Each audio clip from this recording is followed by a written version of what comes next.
Hello प्यारे बच्चों।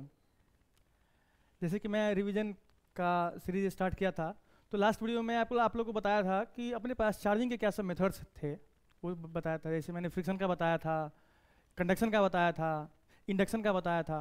ठीक है। तो हम लोगों ने देखा था कि इंडक्शन जो था मेथड चार्जिंग का, उसमें क्या क्या था। हम लोग मतलब क्या, वो जो रॉड था, पॉजिटिवली चार्ज रॉड जो हम लोग लाए थे, वो स्फेरिकल जो अपने पास न्यूट्रल बॉडी था, उसको बिना टच किए हुए बॉडी चार्ज हो गया था। ठीक है ना। इसी तरह कंडक्शन में क्या था, तो जस्ट टच किए थे और वो चार्ज हो गया था। ठीक है। फ्रिक्शन में क्या था, खूब उसको क्या किए थे, घिसे थे। ठीक है ना, उसको रगड़े थे। तो एक में क्या था, बिना टच किए हुए भी चार्ज हो जाता है, एक में टच करने के बाद चार्ज होता है, एक में पूरा घिसने के बाद चार्ज होता है। तो अपने पास तीन मेथड देखे थे हम लोग लास्ट वीडियो में चार्जिंग के। ठीक है। तो अपने पास जैसे मैंने बताया था आप लोगों को कि दो, अगर अपने पास सेम नेचर के चार्ज होते हैं, मान लीजिए ये अपने पास सेम नेचर के चार्ज होंगे, मान लीजिए पॉजिटिव पॉजिटिव चार्ज होगा या नेगेटिव नेगेटिव चार्ज होगा। इसमें मैंने क्या बताया था कि ये दोनों क्या करेंगे, जब सेम नेचर के चार्ज अपने पास होंगे तो ये इसमें क्या होगा, रिपल्सन होगा। ठीक है ना। और जब अपोजिट नेचर के होंगे तो क्या होगा, अट्रैक्शन होगा। ठीक है ना। तो ये जो रिपल्सन होगा ये कितना होगा, ये जो अट्रैक्शन होगा ये कितना होगा, ये भी तो जानना जरूरी है ना। मान लीजिए रिपल्सन हो रहा है, पॉजिटिव चार्ज को क्या करेगा, रिपेल करेगा। लास्ट वीडियो में भी हम लोगों ने देखा था कि जब पॉजिटिवली चार्ज रॉड ला रहे थे तो क्या कर रहा था, दोनों बॉडी का जो नेगेटिव चार्ज था वो क्या कर रहा था, अट्रैक्ट कर रहा था और पॉजिटिव चार्ज को रिपेल कर रहा था। ठीक है ना। वो तो ठीक है, लेकिन कितना करेगा, रिपेल करेगा और कितना करेगा, अट्रैक्ट करेगा। ये जो पॉजिटिव चार्ज है अपने पास, ये इस नेगेटिव चार्ज को अट्रैक्ट अगर करेगा तो कितना करेगा, मतलब इंट्रैक्शन होगा, दोनों के बीच में इंट्रैक्शन होगा। ठीक है ना। मतलब क्या कितना स्ट्रॉन्गेस्ट से करेगा। ठीक है ना। मतलब ये जो इंट्रैक्शन होगा दोनों चार्ज के बीच में, ये जो देखेंगे आप लोग, ये जो इंट्रैक्शन होगा ये कितना होगा। ठीक है ना। इंट्रैक्शन होता है, कोई भी एक दूसरे को रिपेल करता है या क्या करता है, अट्रैक्ट करता है, मतलब क्या, फोर्स लगाता है। ठीक है ना। मैं अगर किसी भी चीज, कोई भी चीज अगर मेरे पास यहाँ पर है, मैं अगर रिपेल करना चाहूँगा, उसको फोर्स लगाऊंगा तब तो रिपेल होगा। अगर मैं कुछ फोर्स लगाऊंगा ही नहीं तो क्या होगा, वो जहां है वहीं रहेगा। अगर मुझे अट्रैक्ट करना होगा किसी भी चीज को तो क्या करूंगा, अपने की तरफ खींचूंगा फोर्स लगा करके। अगर मैं फोर्स नहीं लगाऊंगा तो वो वहीं रहेगा। तो बेसिकली ये इंट्रैक्शन का मतलब क्या हुआ, इंट्रैक्शन का मतलब हुआ है कि फोर्स लगाना। ठीक है ना। फोर्स लगाना, यहां पर देखिए फोर्स मतलब हुआ ये कि एक चार्ज दूसरे चार्ज पे क्या करेगा, फोर्स लगाएगा। तभी तो ये रिपल्सन और अट्रैक्शन का मतलब क्या, फोर्स। ठीक है ना। तो अभी देखेंगे हम लोग फोर्स के बारे में। ठीक है। और वो फोर्स किसके बीच में, बिटवीन चार्जेस। ठीक है ना। तो इसका एक एक्सपेरिमेंटल लॉ है जो कूलम साहब ने दिया था। ठीक है। कूलम्स लॉ इसको बोलते हैं। ठीक है। इसको एक चीज और बोलते हैं, इसको बोलते हैं इनवर्स स्क्वायर लॉ। बच्चों, इसको इनवर्स स्क्वायर लॉ क्यों बोलते हैं, ये आपको ये वीडियो खत्म होते होते समझ में आ जाएगा। ठीक है। इसको बोलते हैं कूलम्स लॉ या इनवर्स स्क्वायर लॉ। ठीक है। तो कूलम्स ये जो लॉ दिए थे, ये किसके बारे में दिए थे, ये दिए थे कि दो चार्ज के बीच में फोर्स कितना लगेगा, उसका डायरेक्शन किधर की तरफ होगा। ठीक है। उसका मैग्नीट्यूड किधर की तरफ मतलब कितना होगा। ठीक है ना। तो ये जो कूलम्स साहब जी ये जो लॉ दिए थे, दो चार्ज के बीच में कितना फोर्स लगेगा, ये एक्सपेरिमेंटल लॉ है। ये जो है ये क्या है, एक्सपेरिमेंटल लॉ है।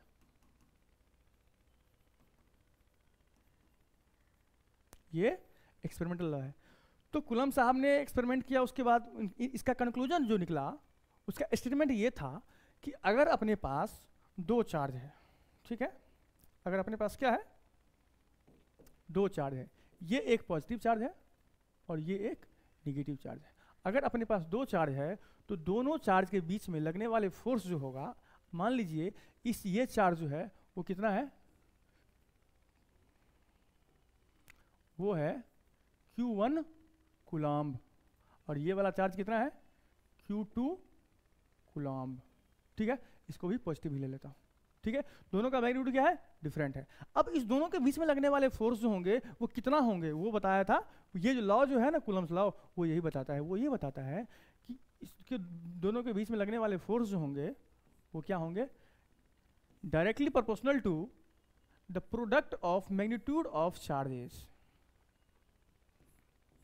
मैंने क्या बोला कि product of magnitude of the charges, Q1 क्या है, Q1 क्या है, मैग्नीट्यूड है इस चार्ज का, Q2 क्या है, मैग्नीट्यूड है, और उसका क्या है, प्रोडक्ट है। वो क्या होना चाहिए, इस फोर्स के डायरेक्टली प्रोपोर्शनल होना चाहिए।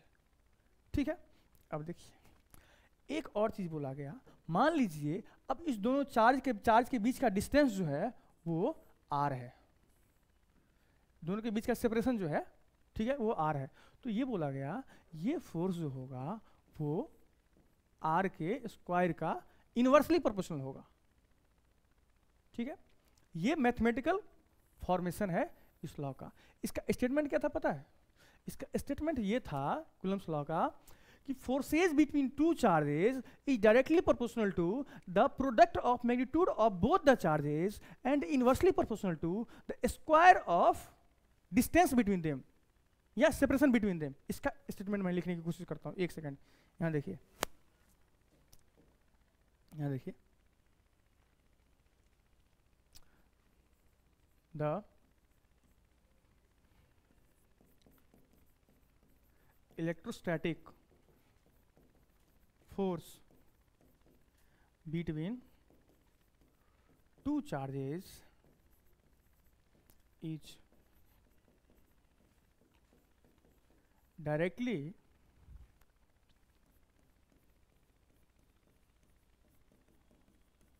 proportional to the product of both the charges and inversely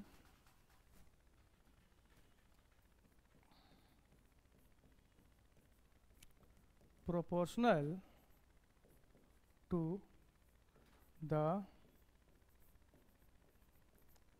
square of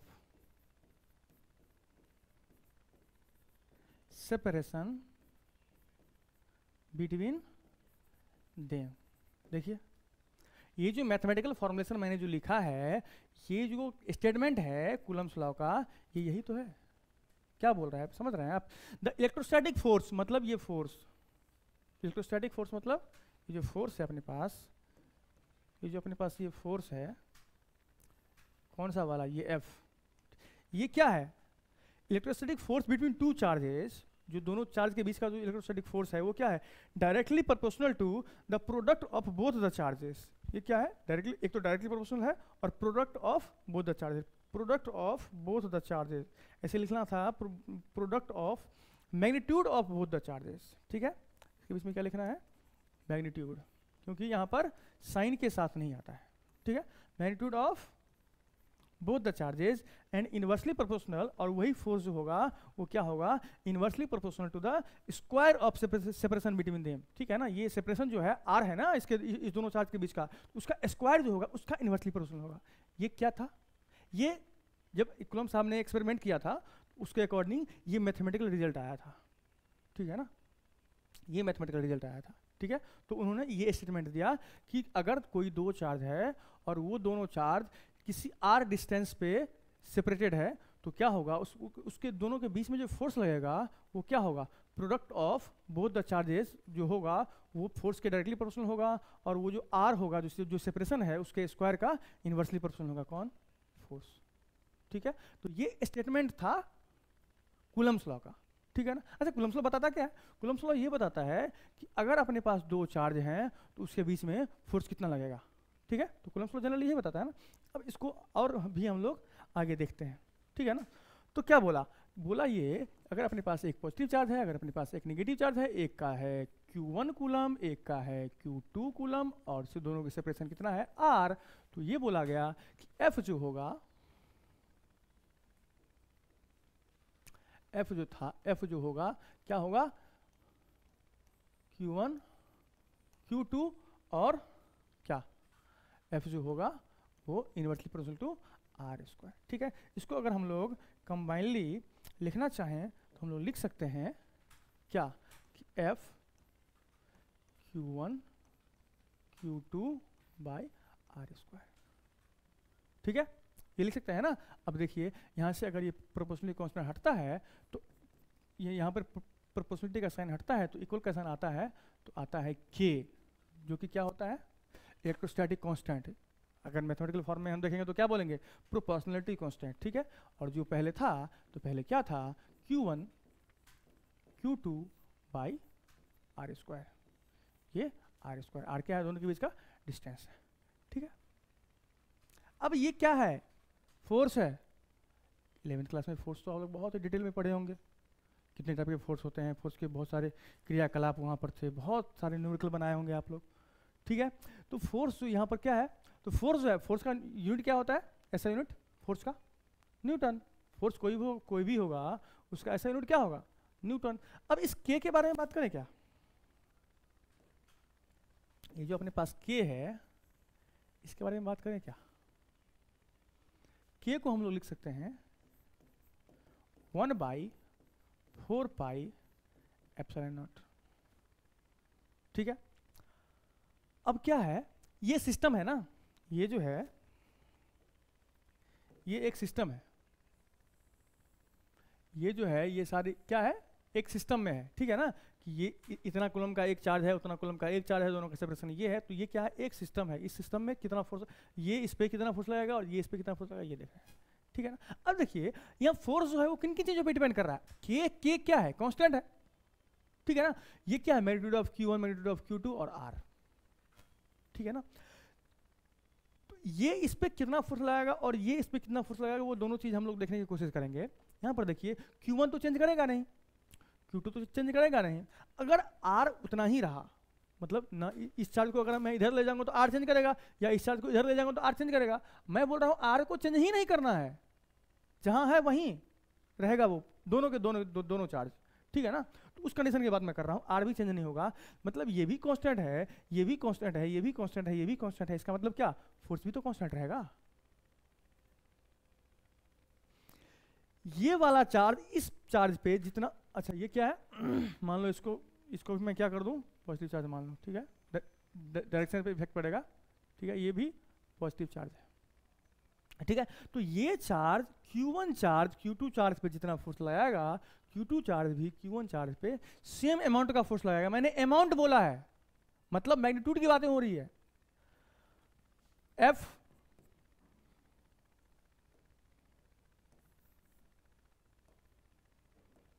यहां पर देखिए F12, देखिए एक सेकंड देख लेते हैं इसको। अब K क्या है, K इक्वल टू 1/4 पे एप्सिलॉन अपने पास था, 4 कांस्टेंट, पाई का वैल्यू 3.14 होता है या 22/7 जो होता है, ये भी क्या है लेकिन कांस्टेंट है, ठीक है। ये एप्सिलॉन नॉट क्या है,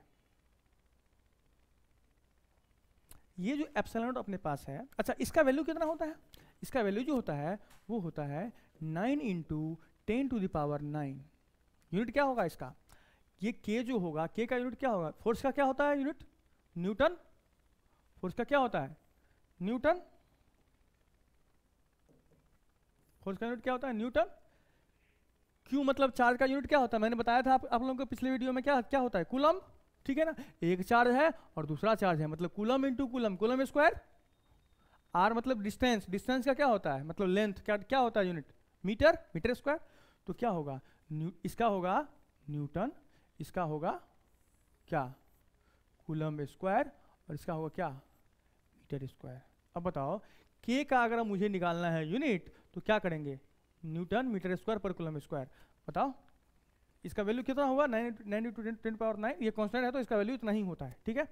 और क्या होगा, न्यूटन मीटर स्क्वायर पर कूलम स्क्वायर, ठीक है। ये था K के बारे में सारा किस्सा, ठीक है ना। अब क्या है, अब ये जो अपना एप्सिलॉन नॉट है, क्या है, ये जो अपना एप्सिलॉन नॉट है, एप्सिलॉन नॉट ये क्या है, ये जो है ये है परमिटिविटी, परमिटिविटी ऑफ मीडियम, और यहां पर मीडियम क्या है, फ्री स्पेस, ठीक है ना। अभी मीडियम की बातें करेंगे हम लोग। परमिटिविटी ऑफ फ्री स्पेस, ठीक है। अच्छा परमिटिविटी जो होता है, परमिटिविटी क्या होता है, परमिटिविटी इक्वल टू होता है permittivity of medium mu R और म्यू एम। अगर मान लूँ मैं, ये क्या होता है, ये परमिटिविटी जो है ना, ये क्या है, ये इक्वल टू रिलेटिव परमिटिविटी और मीडियम का परमिटिविटी, ठीक है ना। परमिटिविटी ऑफ मतलब अगर किसी चीज़ का परमिटिविटी अगर मैं निकालना चाहूँ तो वो क्या होगा, रिलेटिव परमिटिविटी इंटू मीडियम का परमिटिविटी, ठीक है ना।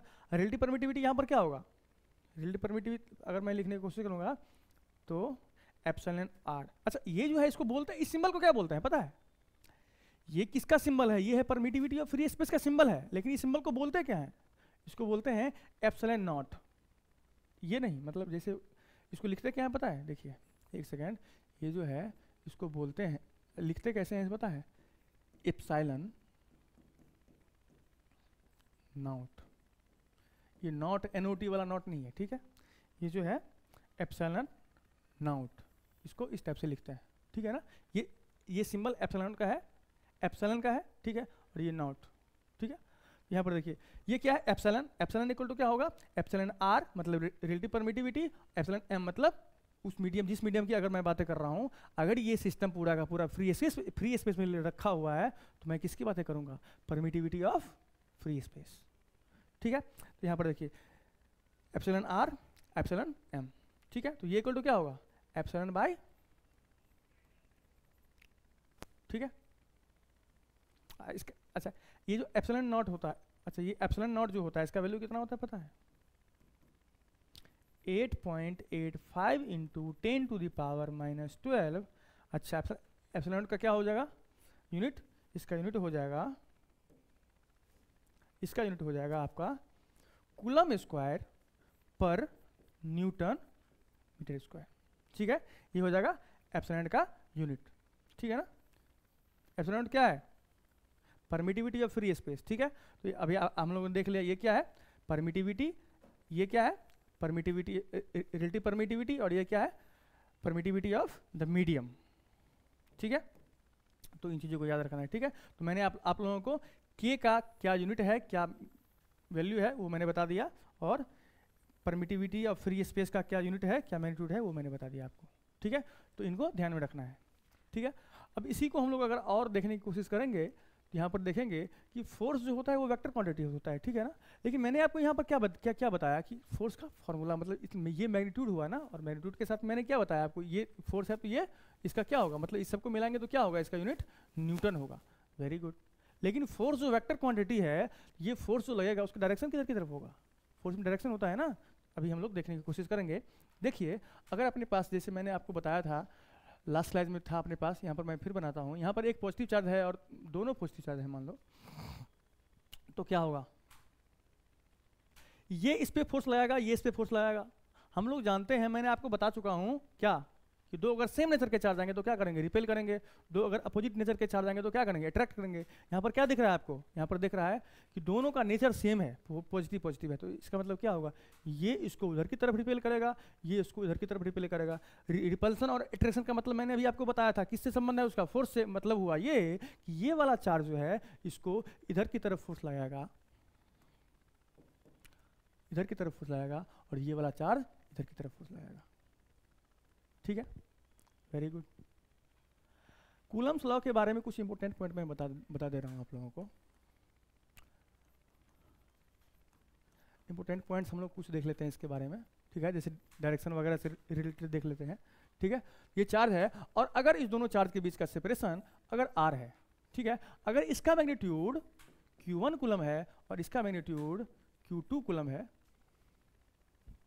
ठीक है, तो देखेंगे अच्छा इसका क्या फोर्स का क्या होगा, मैग्नीट्यूड फोर्स क्या होगा, पहले तो लिखेंगे क्या 1/4 pi epsilon not q1 q2 by r square, unit क्या होगा इसका, न्यूटन, वेरी गुड।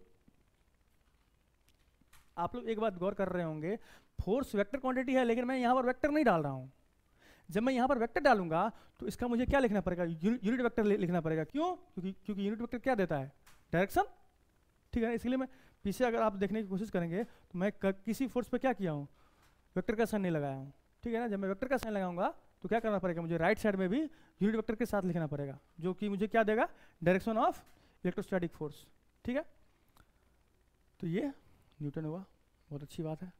अब क्या क्या देखना है, हाँ मैंने आपको अभी लास्ट स्लाइड में क्या था अपने पास, मैंने क्या बताया, फोर्स किस पे डिपेंड करता है, ये भी कांस्टेंट है, Q1 नहीं चेंज करेगा, Q2 नहीं चेंज करेगा, और R भी चेंज नहीं करेगा, तो ये सारा का सारा क्या है, कांस्टेंट है। इसका मतलब ये हुआ कि ये वाला चार्ज इस चार्ज पे जितना फोर्स लगाएगा, ये वाला चार्ज इस चार्ज पे उतना ही अमाउंट का फोर्स लगाएगा, मतलब दोनों के चार्ज का दोनों के फोर्स का जो मैग्नीट्यूड होगा वो इक्वल होगा। ठीक है ना, मान लो F12 अगर मैं लिखूं, इसका मतलब क्या हुआ, force on 1 due to 2, force on 1 मतलब 1 पे लगा रहा है चार्ज, 1 पे जो चार्ज लगा रहा है 2, और फिर F21 का मतलब क्या हुआ,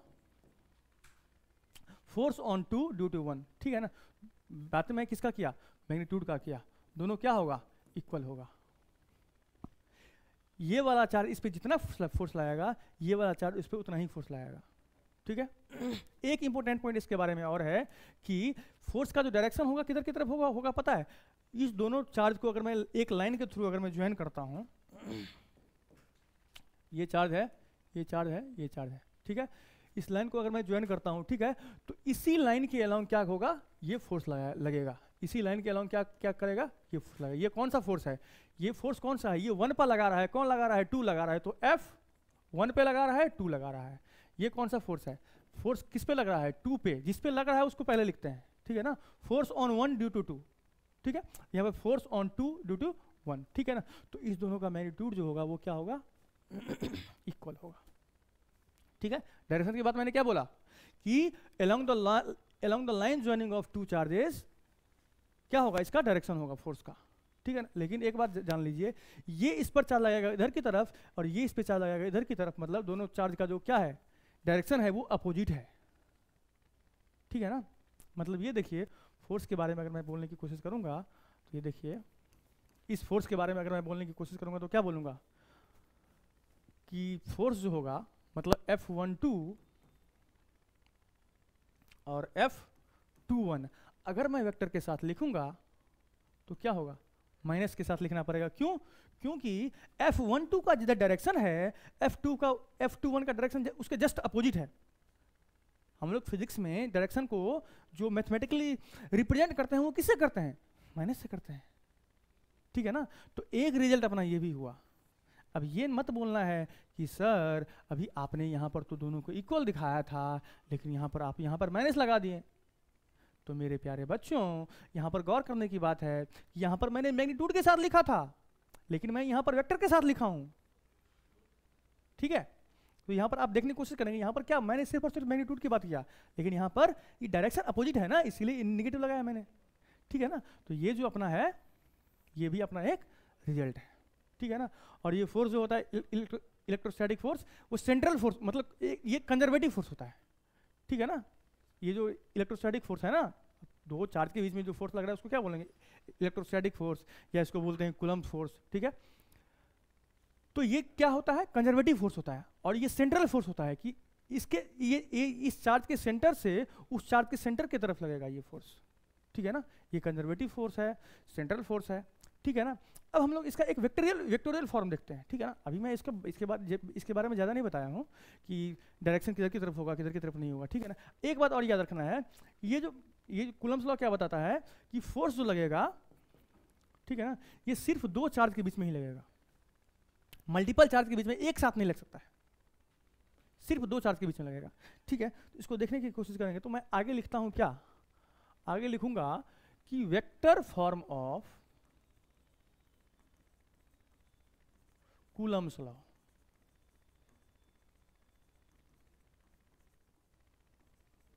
ठीक है, vector form of Coulomb's law, बहुत अच्छी बात है। चलिए यहां पर हम लोग देखने की कोशिश करेंगे, ये x है एक्सिस, ये y एक्सिस है, यहां पर एक चार्ज रखा हुआ है और एक चार्ज यहां रखा हुआ है। ठीक है, देखने की कोशिश करेंगे, यहां पर जो चार्ज रखा हुआ है उसको अगर मैं बोल दूं Q1 कूलम, और यहाँ पे जो चार्ज रखा हुआ है ये Q2 कूलम। यहाँ से अगर मैं इसको ये करने की कोशिश करूँगा, ये ओरिजिन है। ठीक है, ये ओरिजिन है, मतलब ये है जेड एक्सिस, ठीक है। तो ये है और ये लेने की कोशिश करूँगा, ठीक है। यहाँ से यहाँ का डिस्टेंस अगर r1 वेक्टर है और ये वेक्टर अगर r2 वेक्टर है, तो ये वेक्टर जो होगा कितना होगा बताइए। ये वेक्टर जो होगा वो होगा r1 माइनस r2, ठीक है। ये इस पे फोर्स लगाएगा तो कितना, ये क्या होगा, F21 होगा, ठीक है ना। Force on two due to 1, और ये जो फोर्स होगा वो क्या होगा, फोर्स ऑन 1 ड्यू टू 2। एक बात तो पता है कि F12 जो होगा वो माइनस ऑफ F21 होगा, जो कि दिख भी रहा है, ठीक है ना। जिधर की तरफ F12 है उसके जस्ट अपोजिट डायरेक्शन में क्या है, F21, ठीक है ना। इसको अगर मैं लिखूंगा, अच्छा अपने पास अगर मैं बिना वेक्टर के लिखूं तो क्या लिख सकता हूं, 1/4 pi epsilon not Q1 Q2 by R square, ठीक है ना। अच्छा वेक्टर जो अपने पास होता है, मान लो अगर अपने पास R वेक्टर है तो क्या होता है, उसका मैग्नीट्यूड होता है और उसका यूनिट वेक्टर। इस तरह से लिखते हैं, याद कीजिए वेक्टर। अगर मैं यूनिट वेक्टर को लिखूंगा तो क्या लिखूंगा, R unit vector equal to R vector by उसका मैग्नीट्यूड। Very good. अब अगर मैं इस फोर्स को वेक्टर के साथ लिखूंगा तो क्या लिखूंगा, 1/4 पाई एप्सिलॉन नॉट, ये तो कांस्टेंट था, ठीक है। Q1 Q2 भी कांस्टेंट है,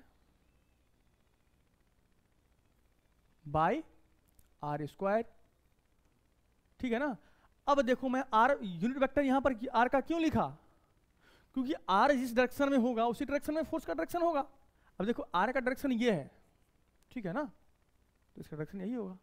मान लो ये, इसको अगर मैं कमेंटली अभी यहाँ अगर मैं R बोलता हूँ, ठीक है ना, इसको अगर मैं लिखने की कोशिश करूँगा तो क्या लिखूंगा बताओ, 1/4 पाई एप्सिलॉन नॉट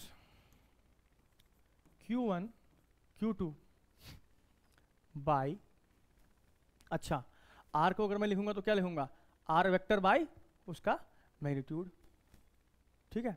अब देखो यहाँ R क्या है, 1 - 2। अच्छा ये फोर्स जो है वो कौन सा फोर्स है, F12, ठीक है ना। 1 पे लग रहा है, सेकंड के कारण लग रहा है, सेकंड चार्ज के कारण लग रहा है, ठीक है। तो ये Q1 बाई Q2, ठीक है। ये क्या होगा, R1 माइनस R2 का स्क्वायर, और यहाँ पर R1 vector minus R2 vector, unit vector, ठीक है। इसको अगर मैं कन्वर्ट करूंगा तो क्या लिखूंगा, 1/4 pi epsilon not Q1 Q2 by R1 minus R2 का cube R1 vector minus R2 vector. Unit vector को हम लिखेंगे ना, यूनिट वेक्टर को क्या लिखेंगे, अब यहाँ स्क्वायर है, यहाँ मैंने क्यूब क्यों कर दिया, क्योंकि नीचे में स्क्वायर तो था ही, अब एक और आ गया, मतलब ये मैग्नीट्यूड है ना, तो क्या हो गया, क्यूब हो गया, और ऊपर में क्या आएगा, वेक्टर, तो वेक्टर के साथ मैंने लिख दिया, तो F12 ये हो गया, ठीक है। तो F12 जो हुआ वो ये हो गया, ठीक है। अब इसके अपोजिट डायरेक्शन में कौन सा है, F21। अगर मैं अब F21 लिखने की कोशिश करूंगा, अगर मैं F21 लिखूंगा तो कितना लिखूंगा बताइए, विद वेक्टर क्या लिखूंगा, 1/4 pi epsilon not Q1 Q2 by, opposite direction में तो क्या चेंज करेगा, R2 माइनस R1 का cube R2 vector minus R1 vector, ठीक है। ये अपना क्या हो गया, F21, ठीक है। ये है F12 और ये है F21। अब देखिए मैग्नीट्यूड तो दोनों का सेम ही है, 1/4 pi epsilon not Q1 Q2 by जो सेपरेशन है उसका cube, 1/4 pi epsilon not Q1 Q2 by जो सेपरेशन है उसका क्यूब। लेकिन डायरेक्शन में देखिए, यहाँ पर देख रहे हैं F12 में क्या है, 1 - 2, 2 1 में क्या है, 2 - 1, 1 - 2 2 - 1, डायरेक्शन क्या हो, अपोजिट हो गया, ठीक है ना। इसका डायरेक्शन देख लीजिए, इसका डायरेक्शन ये है, यहाँ पर इसका डायरेक्शन ये है, ठीक है। तो ये जो है इसको मैं क्या लिख सकता हूँ, इसको मैं यहाँ पर लिख सकता हूँ कि यहाँ पर F12 जो होगा वो माइनस F21 होगा, ठीक है, लिख सकता हूँ, ठीक है ना। ये हम लोगों ने अभी देख लिया ना, यहाँ पे देखिए, यहाँ पर देखिए दोनों क्या है, यहाँ पर है R1 माइनस R2, यहाँ पर है R2 माइनस R1, तो क्या होगा, डायरेक्शन दोनों का अपोजिट हुआ, ठीक है ना। ये है F12, ये है F21, ठीक है। तो ये था अपना क्या, ये था अपना vector form of Coulomb's law, ठीक है। ये क्या था, vector form of vector form of Coulomb's law, ठीक है। अब देखिए, अच्छा एक चीज, ठीक है, तो कूलम्स लॉ जनरली यहाँ पर खत्म होता है। अगर कुछ भी और इम्पोर्टेंट चीज तो छूटा नहीं मुझे ऐसा लगता है, क्योंकि जो भी इंपॉर्टेंट चीज़ें था वो मैंने बता दिया आपको, ठीक है। तो एक चीज़ और हम लोग देखने की कोशिश करेंगे, उसको बोलते हैं superposition principle. Superposition principle, ठीक है। तो इसको देखने की हम लोग कोशिश करेंगे। सुपर पोजिशन प्रिंसिपल क्यों, क्या है। अच्छा सबसे पहले ये जानते हैं कि इसको पढ़ना जरूरी क्यों है। बताइए कि कूलम लॉ क्या बोल रहा था, कि कूलम लॉ बोल रहा था अलाउ किसके लिए, सिर्फ और सिर्फ दो बीच के, क्या बोलते हैं, दो चार्ज के बीच में जो इंटरेक्शन होगा उसी के बारे में वो अलाउ कर, मतलब काम करने को अलाउ कर रहा था कूलम्स लॉ, ठीक है। अगर अपने पास बहुत सारे चार्ज हो तो क्या करें, उसके लिए क्या है, सुपर पोजिशन प्रिंसिपल। अगर अपने पास एक चार्ज है Q, ठीक है, और भी बहुत सारे चार्ज रखे हुए हैं, मान लो यहाँ पर रखा हुआ है Q1, यहाँ पर रखा हुआ है Q2, यहाँ पे रखा हुआ है Q3, ठीक है, यहाँ पे रखा हुआ है, मान लो कि यहाँ पे रखा हुआ है Q4, बहुत सारे चार्ज रखे हुए हैं, ठीक है ना। अब अगर मैं ये पूछूं कि Q पे इस सब के कारण फोर्स कितना लगेगा, तो क्या बोलेंगे। अब ये जो ये Q1 के कारण जो इस पे फोर्स लगेगा वो क्या, इधर की तरफ लगेगा ऐसे करके, दोनों पॉजिटिव चार्ज है, ठीक है, इसके कारण इधर की तरफ, इसके कारण इधर की तरफ, इसके कारण इधर की तरफ, ठीक है ना। ये कौन सा फोर्स है, Q1 के कारण लग रहा है, तो इसको मैं अगर लिख दूं F1, Q2 के कारण F2 लिख दूं, Q3 के कारण अगर मैं लिख दूं इसको F3 लिख दूं, Q4 के कारण लिख दूं इसको F4 लिख दूं, ठीक है। अब बताइए मुझे पता क्या करना है, मुझे ये पता करना है कि Q चार्ज पे कितना फोर्स लग रहा है सबके कारण, ये नहीं कि सिर्फ Q1 के कारण। अभी जो हम लोग देख रहे थे सिर्फ दो चार्ज के बीच में इंटरेक्शन देख रहे थे, दो चार्ज था, एक था Q1 एक था Q2, Q1 के कारण Q2 पे कितना फोर्स लगेगा, Q2 के कारण Q1 पे कितना फोर्स लगेगा। लेकिन अगर हम लोग यहाँ पर क्या देख रहे हैं कि ये चार चार्ज अगर अपने पास है या n नंबर ऑफ चार्ज अपने पास है, उसके कारण किसी पर्टिकुलर चार्ज पे फोर्स कितना लगेगा वो मुझे पता करना है। तो फोर्स जो होगा, ये फोर्स कौन सा है, जो चार्ज Q पे लग रहा है, सब लगा रहा है, ये इक्वल टू क्या लिख सकते हैं हम लोग, F1 plus F2 plus F3, ऐसे करके अगर n नंबर ऑफ चार्ज पूरे स्पेस में है तो सबके कारण Q पे क्या लगेगा, चार्ज, और सबको हम लोग क्या करेंगे, ऐड कर देंगे। ये F1 क्या है, F1 क्या है बताइए, F1 क्या है, 1/4 pi epsilon not Q1 Q by, ये मान लो अगर R1 है, ये अगर R2 है, ये अगर R4 है, ये अगर R3 है, तो क्या होगा, R1 का square plus 1/4 pi epsilon not. हाँ अच्छा, ये वेक्टर के साथ नहीं लिखेंगे, ये जो है ये वेक्टर के साथ नहीं लिखेंगे,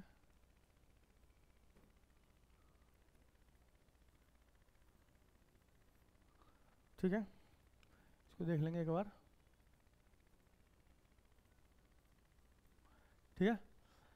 तो क्या लिखेंगे, अब चार्ज, अगर मैं F1 लिखूंगा तो F1 क्या है, इसके बीच में लगने वाला चार्ज, तो चार्ज का मैग्नीट्यूड क्या होगा, Q1 होगा और Q होगा। अगर मैं F2 लिखूंगा तो क्या लिखूंगा, Q2 लिखूंगा और Q लिखूंगा। सेपरेशन क्या है, इसमें R1 था तो मैंने क्या डाला, R1 Q2 Q by R2 का स्क्वायर, ऐसे करके होगा, ठीक है। तो हम लोग इस टाइप से लिखेंगे, क्या लिखेंगे, F जो अपना होगा वो होगा F1 plus F2 plus F3 plus dot dot dot. अगर अपने पास n नंबर ऑफ चार्ज होंगे तो क्या होगा, सबके कारण इस चार्ज पे क्या होगा, इफेक्ट होगा, मतलब फोर्स लगेगा, ठीक है। तो ये क्या है अपना, ये क्या था, ये था सुपर पोजिशन प्रिंसिपल। यही बोलता है कि अगर अपने पास एक चार्ज है जिस पे फोर्स फाइंड करना है और उसके बाद अपने पास n नंबर ऑफ चार्ज हैं, n नंबर ऑफ चार्ज है, तो सबके कारण एक साथ हम कैसे निकाल सकते हैं कि फोर्स कितना लगेगा उस पर्टिकुलर चार्ज पे। तो इस टाइप से हम लोग लिख सकते हैं, इस टाइप से, ठीक है। ऐसे करके एफ एन तक जाएगा। अगर n का वैल्यू 2 है तो यहीं पे समाप्त हो जाएगा, n का वैल्यू 3 है तो यहीं पे समाप्त हो जाएगा, n का वैल्यू मान लो 1000 है तो 1000 फोर्स लगेंगे, ठीक है ना। तो ये अपना क्या था, सुपर पोजिशन प्रिंसिपल, ठीक है। एक छोटा सा चीज मैं आप लोगों को और बता दे रहा हूं, इसको बोलते हैं इलेक्ट्रोस्टैटिक इक्विलिब्रियम।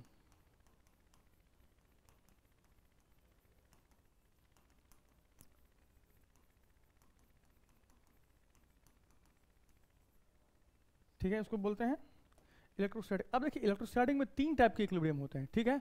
एक तो होता है स्टेबल इक्विलिब्रियम, एक होता है अनस्टेबल इक्विलिब्रियम, एक होता है न्यूट्रल इक्विलिब्रियम, ठीक है। तो इसका मतलब क्या हुआ, अपने पास जो यहाँ पर देख रहे हैं आप लोग, यहाँ पर जो स्टेबल इक्विलिब्रियम है, इसका मतलब ये हुआ कि अगर अपने पास 2 चार्ज है, ठीक है, मतलब इसका मतलब ये हुआ कि अभी हम लोग देखेंगे कि अगर अपने पास एक चार्ज है जो कि पहले से स्टेबल इक्विलिब्रियम में है, मतलब पहले से जिस कंडीशन में था, अगर मैं उसको थोड़ा सा डिस्प्लेस कर दूं अगर मैं उसको थोड़ा सा डिस्प्लेस कर दूं तो डिस्प्लेस करने के बाद अगर वो फिर से जहां था, जिस कंडीशन में था, फिर से अगर वो रिटर्न आना चाहेगा उसी कंडीशन में, तो उस टाइप के इक्विलिब्रियम को हम लोग क्या बोलते हैं, स्टेबल इक्विलिब्रियम, ठीक है। अनस्टेबल इक्विलिब्रियम किसको बोलेंगे कि अगर मैं उस चार्ज को थोड़ा सा डिस्प्लेस कर दूं और वो फिर से वहां आने की कोशिश नहीं करेगा, ठीक है, रिटर्न वहां आने की कोशिश नहीं करेगा जिस पोजीशन में पहले था, उसको क्या बोलेंगे हम लोग, अनस्टेबल इक्विलिब्रियम। न्यूट्रल इक्विलिब्रियम जहां था वहीं रहेगा, तो उसको क्या बोलेंगे, न्यूट्रल इक्विलिब्रियम। तो जनरली ये कूलम्स लॉ मैंने आप लोगों को बताया, ठीक है। कभी देखते हैं नेक्स्ट वीडियो में, या तो मैं आप लोगों को ये इसी रिवीजन को स्टार्ट मतलब कंटिन्यू रखूंगा, नहीं तो क्वेश्चन बताऊंगा। क्वेश्चन आंसर का भी एक सीरीज मैं शुरू करूंगा आप लोगों के लिए, ये जेई के लिए और नीट के लिए, ठीक है। उसमें हम लोग सिर्फ और सिर्फ इस लेवल का क्या करेंगे, क्वेश्चंस देखेंगे, ठीक है। चलिए फिर मिलते हैं हम लोग नेक्स्ट वीडियो में। Thank you.